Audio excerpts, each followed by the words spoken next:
Bienvenidos al estudio que estamos realizando del texto de un curso de milagros, donde vamos en el capítulo 2 y hoy nos corresponde el subtítulo 4. Como de costumbre, recordemos un poco lo que vimos en nuestra transmisión anterior. Nos centramos en la parte de la expiación, definiendo que para poder obtener la expiación, para poderla ejecutar, necesitamos liberar esta luz interior.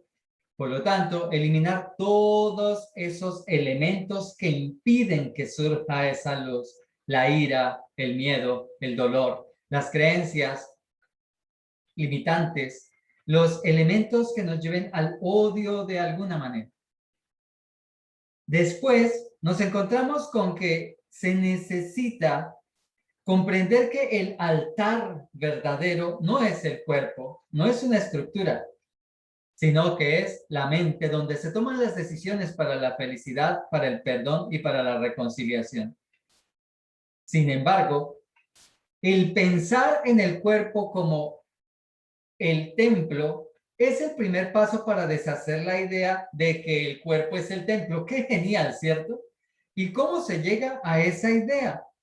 Porque resulta que cuando la creemos, pero después la meditamos, nos damos cuenta que definitivamente no es posible alcanzar la expiación a través de este elemento físico, porque es un elemento que siempre está en un camino de deterioro y que se apresura hacia su propia muerte. Y la expiación, como función de la verdad, tendría que ser absolutamente sanadora, eterna, vivificante.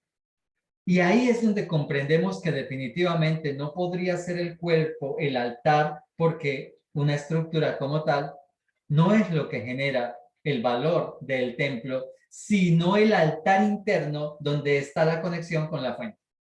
Chévere. Luego vimos que todo mundo aceptará la expiación tarde que temprano. Y se nos hacía ese interrogante. ¿Y entonces dónde queda mi libre albedrío? Tu libre albedrío lo puedes ejercer todo el tiempo que quieras. Lo que pasa es que cuando te des cuenta que ejercer tu libre albedrío desde el sistema de pensamiento del ego te llevará indefectiblemente a el dolor, la culpabilidad, el miedo, la angustia, la pérdida, vas a caer en la cuenta que eso no es lo que tú quieres, porque lo que quieres es ser feliz y por lo tanto tendrás que aceptar la expiación como el único camino que existe para la felicidad. Luego nos dimos cuenta que la visión espiritual no ve ningún error y nos decía, literalmente no ve el error, sino que esa visión es la que ayuda a que la mente se coloque en función del espíritu, en función de esa visión precisamente. Es decir, prácticamente hace parte de algunos de los testigos que tendremos, de algunas de las evidencias para entender que el camino del perdón es el adecuado.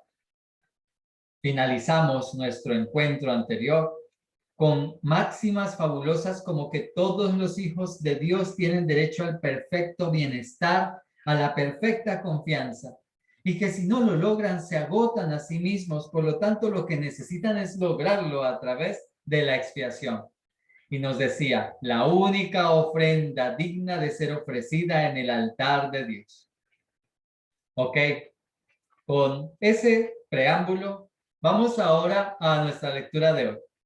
Capítulo 2, la separación y la expiación. Subtítulo 4, la curación y la liberación del miedo.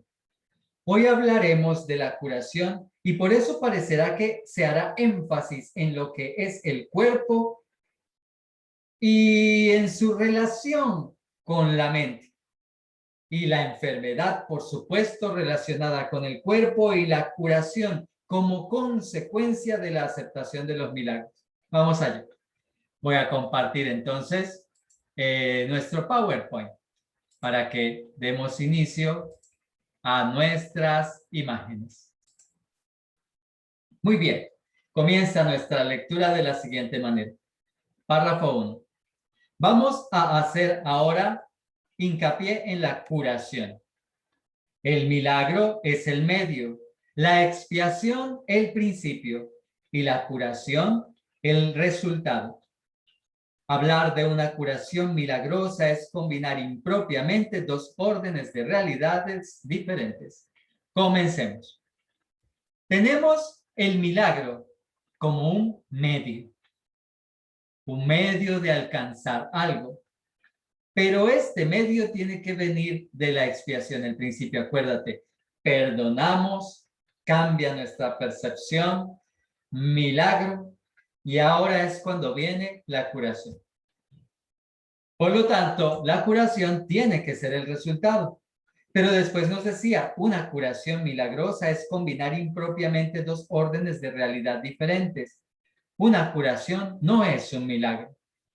Oh, qué genial que nos lo explique, porque normalmente cuando hablamos de los milagros, inmediatamente hacemos referencia a algo que resulta dentro de lo físico, pero que me está recordando nuestra conexión de hoy, lo que vimos en los principios de los milagros. Los milagros son pensamientos, por lo tanto se tienen que dar en la mente. La curación sí se da en lo físico, porque la curación es el resultado en lo físico, en mi exterior, en esa abundancia que ahora viene en cambio de la mediocridad en la que vivía, de la carencia en la que estaba, como resultado de mi nueva forma de pensar.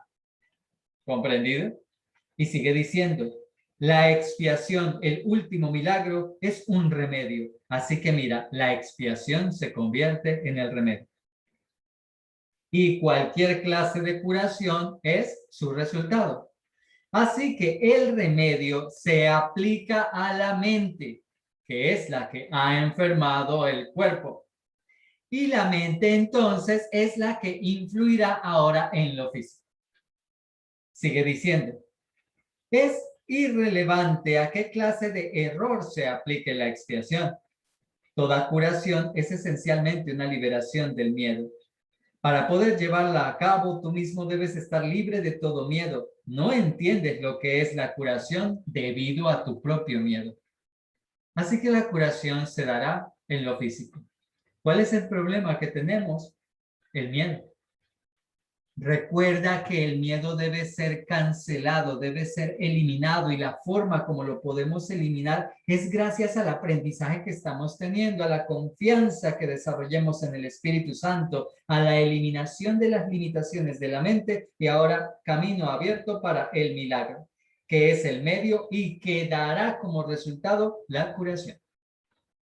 Párrafo 2. Un paso importante en el plan de la expiación es deshacer el error en todos los niveles. Así que acuérdate que la expiación tiene como función corregir el error en los niveles diferentes. ¿Y cuáles son esos niveles? Los únicos que hay básicos son el nivel espiritual, que es lo que somos, y el nivel físico, que es lo que parecemos ser. Y en el nivel físico, acuérdate, es donde hemos visto tantos niveles de carencia. Pero en realidad los dos únicos que hay son el físico y el espiritual o mental. Y lo que busca la expiación, lo que busca la reconciliación es corregir esa confusión de niveles. Que dejemos de confundirnos con lo que no somos y tomemos la realidad de lo que sí. Sigue diciendo, la enfermedad o mentalidad no recta es el resultado de una confusión de niveles. La mentalidad no recta es en realidad la enfermedad y tiene que ver con la confusión de niveles. ¿Pero por qué? Pues siempre comporta la creencia de que lo que está mal en un nivel puede afectar a otro. La mentalidad no recta y la enfermedad corresponden a dos niveles distintos. La mentalidad implica al nivel de la mente, y la enfermedad y sus síntomas se dan en el nivel de lo físico. Por eso nos decía, la enfermedad o mentalidad no recta es el resultado de una confusión de niveles, porque siempre comporta la creencia de que lo que está mal en un nivel puede afectar adversamente a otro. Nos hemos referido a los milagros como un medio de corregir la confusión de niveles, ya que todos los errores tienen que corregirse en el mismo nivel en que se originaron. Acuérdate que ya se hizo el énfasis. En la mentalidad no recta, es decir, en la mente, es donde debe darse el milagro. Ahí es donde tiene que hacerse el cambio, en la mentalidad. Por eso el milagro tiene que darse en el lugar donde se genera el error, donde está la mente no recta para poderla corregir, para convertirla en una mente recta. La mente no recta es la que generó la enfermedad. Y entonces nos dice, solo la mente puede errar. El cuerpo solo puede actuar equivocadamente cuando está respondiendo a un pensamiento falso. El cuerpo no puede crear y la creencia de que puede, error básico, da lugar a todos los síntomas físicos. Así que aparece este cuerpito allí también dentro de nuestro PowerPoint. ¿Cuál es la inconveniencia que tenemos? La situación es que hemos dado autonomía al cuerpo. Creemos que el cuerpo es el que se enferma por sí mismo. Y resulta que nos dice un curso de milagros, no señor, la enfermedad viene de la mentalidad, de una mente no recta, de todos tus pensamientos, tus limitaciones, tus errores, tus miedos, tus ideas de pecado, etcétera. Esas son las que enferman al cuerpo, las que generan los síntomas. Creer que el cuerpo como tal puede crear, puede enfermarse a sí mismo, nos dice aquí, es un error. Ese es el error que genera los síntomas. Y luego sigue diciendo la lectura.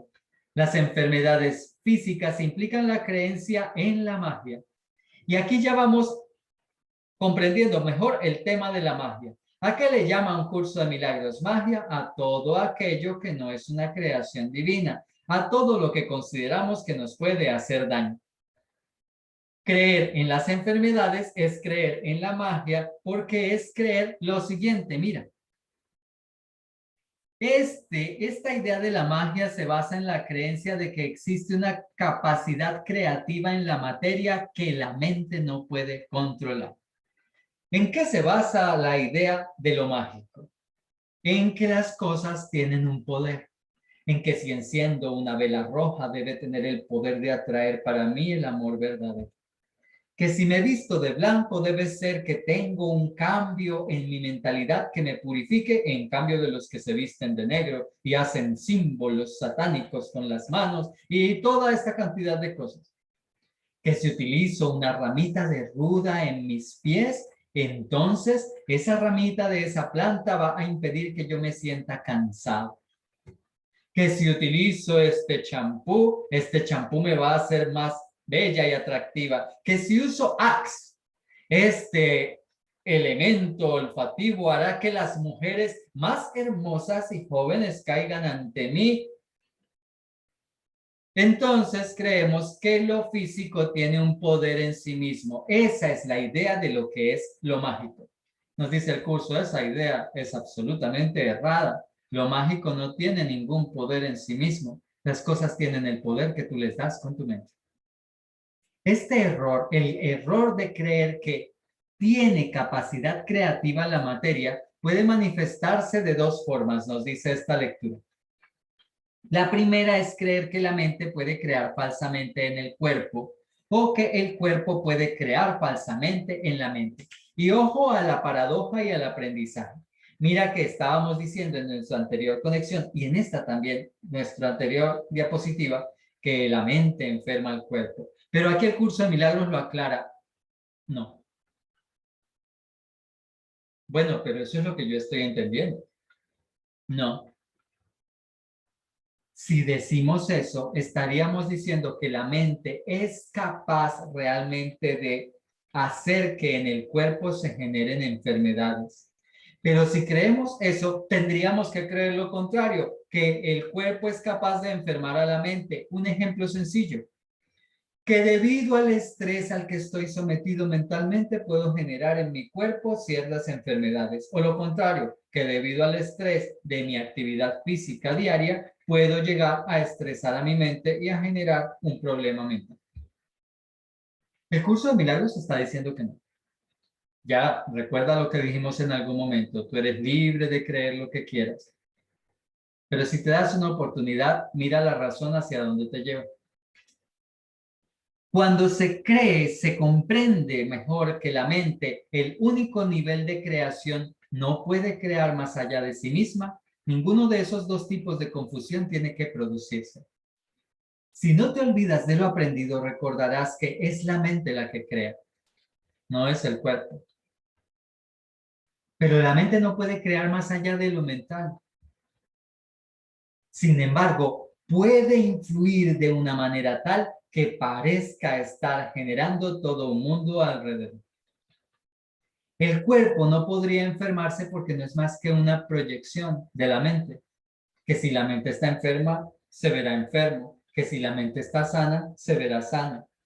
Eso significaría entonces que no es el cuerpo el que se enferma, sino que es la mente la que proyecta en él la imagen que tendrá, la idea que tendrá de estar enfermo o de verse de alguna manera saludable, restándole al cuerpo la idea de autonomía que le hemos dado. Finaliza nuestro párrafo de la manera como lo he escrito allí. La mente no puede crear falsamente en el cuerpo. El cuerpo no puede crear falsamente en la mente. La mente no puede crear más allá de sí misma. Nuestra mente es capaz de dar lugar a un mundo, pero este mundo es un sueño, es una proyección, nada más y nada menos. Continúa diciendo el párrafo número 3. El cuerpo, nos dice aquí, ninguno de esos dos tipos de confusión entonces tendría que producirse. Ahora sí pasamos al párrafo 3. El párrafo 3 dice, solo la mente puede crear porque el espíritu ya fue creado. La mente es la única que es creadora porque el espíritu ya fue creado. La mente necesita del espíritu. La mente parece ser, de alguna manera, ese elemento que crea dentro del principio activo y tu verdadera realidad infinita y espiritual. El cuerpo es un recurso de aprendizaje y debería estar al servicio de la mente. Y sigue diciendo, los recursos de aprendizaje no son lecciones en sí mismos. Su propósito es simplemente facilitar el aprendizaje.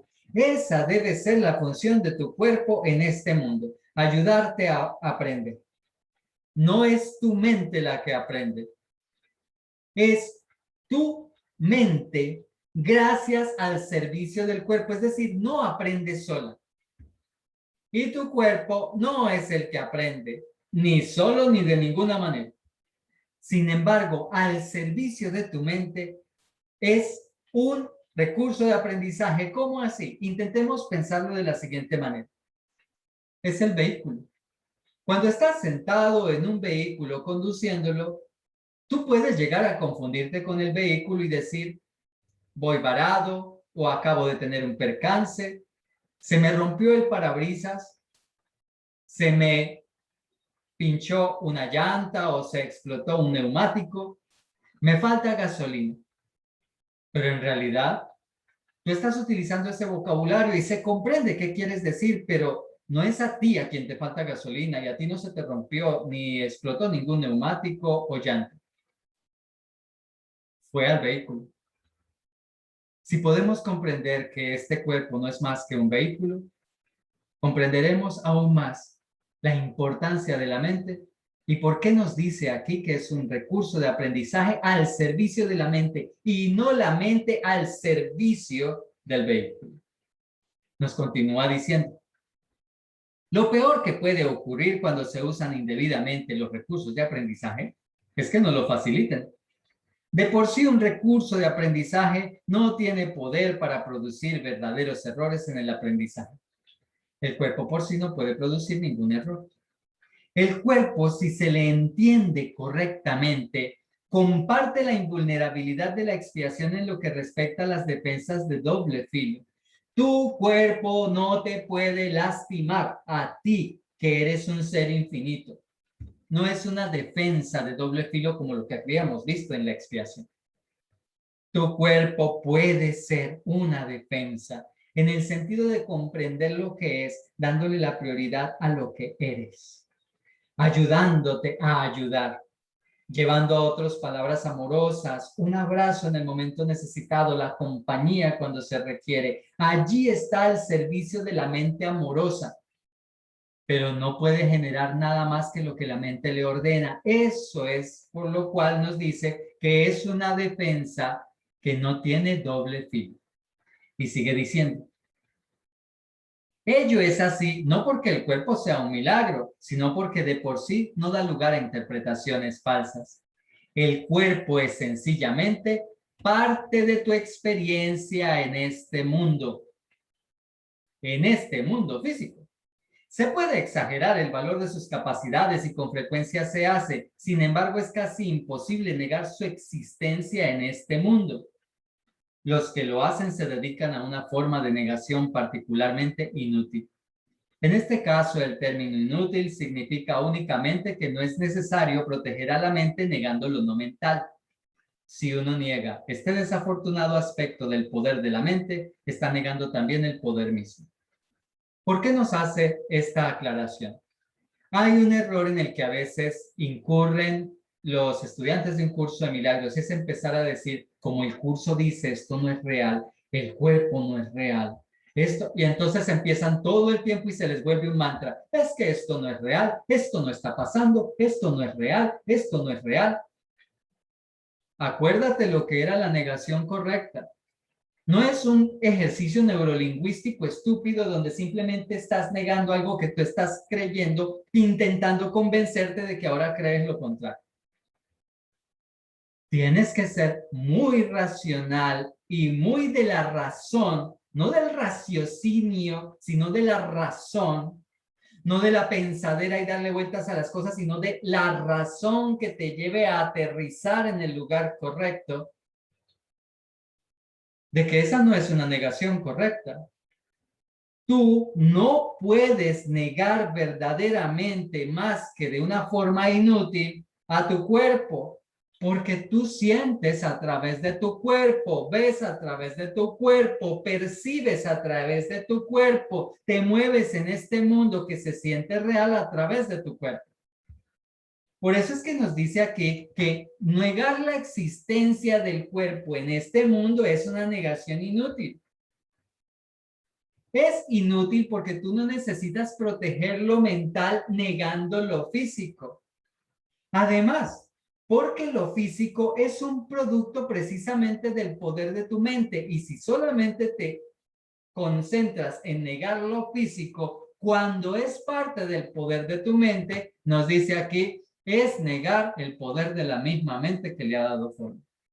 Y lo que tú necesitas no es negar el poder de tu mente, no es restarle poder a tu mente, es darte cuenta que tú tienes el poder sobre tu mente. ¿Se comprende ahorita así con facilidad?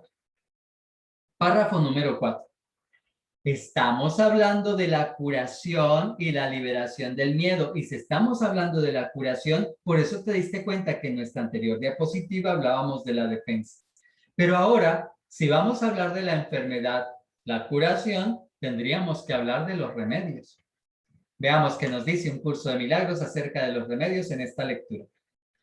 Todos los remedios materiales que aceptas como medicamento para los males corporales son reafirmaciones de principios mágicos. Ojo, los remedios reafirman principios mágicos. No te olvides de lo que vimos en nuestra diapositiva número 2. Ese principio que nos hablaba acerca de que el cuerpo no puede crear, de que la materia no puede crear. Ese es el principio mágico. Los remedios como situaciones, elementos físicos, no pueden tener realmente un poder curativo. Ojalá pudieses en algún momento leerte un libro fabuloso que se llama El placebo eres tú, que es de el médico, investigador, espiritualista, científico Joe Dispenza. Ahí tal vez te aclare mucho. Es el poder de la mente la que define que un remedio pueda servir o no. Es mi creencia en que el tratamiento me va a funcionar o no, lo que me curará. Por eso existe aquel tema del placebo. Si crees que esa pastilla te va a ayudar, te ayudará. Y resulta que no te diste cuenta que te dieron una pastilla de azúcar o de harina. Es un tema genial. Por ahora, el curso de milagros nos está diciendo esto. Los remedios reafirman los principios mágicos. Los remedios reafirman que tu cuerpo tiene un poder para enfermarse y un poder por sí solo para sanarse. Pero resulta que acuérdate que esta fue la frase que vimos en el párrafo 2. En realidad no hay una capacidad creativa en la materia. Nos sigue diciendo la lectura, este es el primer paso que nos conduce a la creencia de que el cuerpo es el causante de sus propias enfermedades. Esa idea de que hay una capacidad creativa en la materia. El segundo paso, en falso, es tratar de curarlo por medio de agentes no creativos. Así que tenemos una creencia, el cuerpo es el causante de sus enfermedades. El segundo paso nos lleva a lo siguiente, tratar de curarlo por medio de agentes no creativos es lo lógico. Si el cuerpo es el causante de sus enfermedades y el cuerpo es físico, debe ser que los medicamentos que son físicos son los elementos que lo curarán. Muy lógico, pero el curso de milagros no te está diciendo que eso sea lo real. Sigue diciendo. Esto no quiere decir, sin embargo, que el uso de tales agentes con propósitos correctivos sea censurable, porque puede que en tu mente resultó una pregunta. ¿Está mal entonces usar medicamentos? No, eso no es lo que se está diciendo aquí, por favor. Lo que se está diciendo es que puedes curarte con el cambio de tu mente. No que esté mal usar medicamentos. Recuerda, un curso de milagros no es una religión, ni es un tratado dogmático. Un curso de milagros no es algo que se espera que tú creas porque lo dice o que lo tengas que hacer porque lo dice. Ojo con dejar tus tratamientos médicos, porque acabas de leer que son principios mágicos. Tú tienes que seguir con lo que estás haciendo. Esta no es una cuestión de simplemente creer a ciegas. La fe ciega no es una fe real. Tiene que ser una fe fundamentada sobre la razón y sobre la evidencia. Mira las evidencias que se den gracias a tu perdón, a la entrega, a la expiación, a la unidad con el Espíritu Santo. Ellas serán las que empezarán a generar curación en ti, porque significará que tu mente está cambiando. Así que no está mal que se usen medicamentos. ¿Cómo deberían entonces verse los medicamentos para que funcionen dentro de las enseñanzas de un curso de milagros? A veces la enfermedad tiene tan aprisionada a la mente que temporalmente le impide a la persona tener acceso a la expiación. En este caso, tal vez sea prudente usar un enfoque conciliatorio entre el cuerpo y la mente en el que a algo externo se le adjudica temporalmente la creencia de que puede curar. Esto se debe a que lo que menos puede ayudar al que no está en su mente recta o al enfermo es hacer algo que aumente su miedo. Si tú sueltas tus medicamentos ahora, ¿por qué es que ahí decía eso en un curso de milagros? Primero lo estás haciendo erradamente. Porque lo primero que vas a pensar al soltar tus medicamentos es, ¿y si estoy haciendo lo correcto? ¿No será esta otra mentira más? ¿Otro libro más?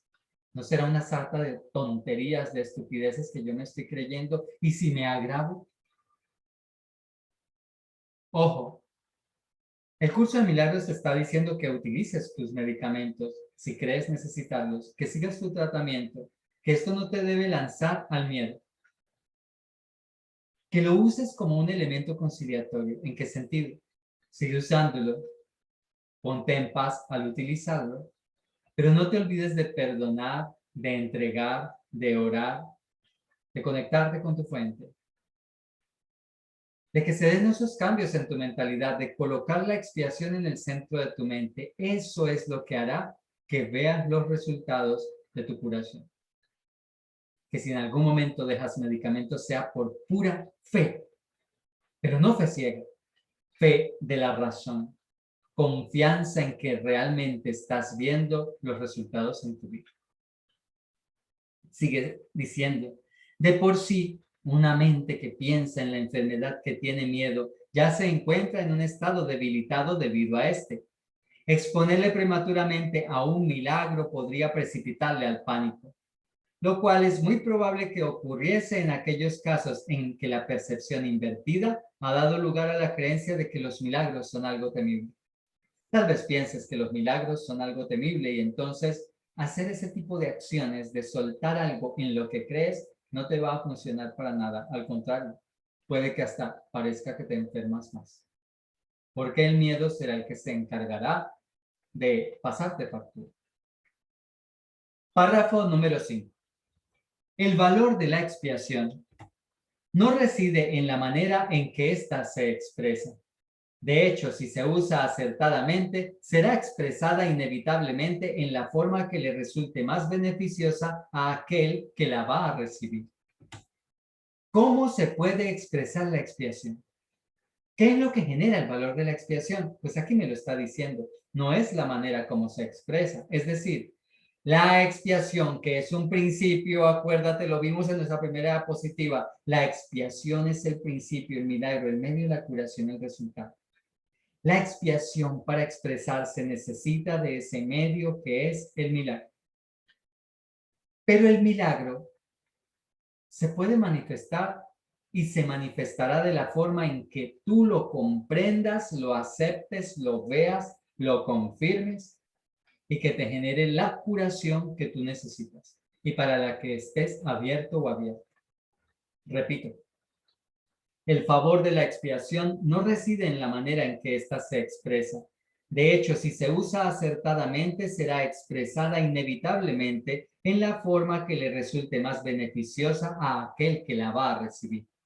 Así que aquel que la va a recibir, ese milagro que se manifestará en una curación física, en una situación física que se soluciona un problema que por fin ya dejó de ser problema, tendrá que ver con que la expiación se va a expresar siempre en la manera que más sea de beneficio, más beneficiosa a quien la vaya a recibir, es decir, a ti. Repito, la que comprendas, la que entiendas, la que notes que no es una casualidad, la que te beneficie más. Así es como el milagro se dará en tu vida. Continúa. Esto quiere decir que para que un milagro sea lo más eficaz posible, tiene que ser expresado en un idioma que el que lo ha de recibir pueda entender sin miedo. El milagro se expresará de manera que se pueda entender sin miedo. El milagro no te puede dar miedo. El milagro tiene que darte paz, felicidad, tranquilidad, seguridad de que estás conectado o conectada con Dios. Eso no significa que ese sea necesariamente el más alto nivel de comunicación de que dicha persona sea capaz. Significa, no obstante, que ese es el más alto nivel de comunicación de que es capaz ahora. No significa que será el único milagro que recibirás. Y no significa que no puedas recibir milagros más grandes. Tu nivel de comunicación estará permitiendo que ese milagro en particular se dé. Y si no se ha dado otra, debe ser porque tu nivel de comunicación, tu nivel de confianza, tu nivel de comunicación, tu nivel de comunicación, de perdón con los demás, de conexión con tu fuente, no te está permitiendo tener más milagros porque se ha detenido ese nivel de comunicación en un nivel diferente. Pero la buena noticia es la siguiente. Sí, aunque el milagro depende del nivel de quien lo reciba, resulta que el propósito del milagro es elevar el nivel de comunicación y no reducirlo aumentando el miedo. Así que el solo hecho de que te coloques en la expiación, en el perdón, te llevará a recibir milagros y cada milagro que recibas estará potenciando el recibir más, si lo permites. Por lo tanto, si sigues perdonando, entregando la expiación, recibiendo más milagros, compartiendo con los demás, mejorando tu nivel de comunicación, eliminando los juicios, los resentimientos, viendo a Dios de otra manera, perdonándote a ti mismo o a ti mismo. Finalizaba nuestro párrafo así.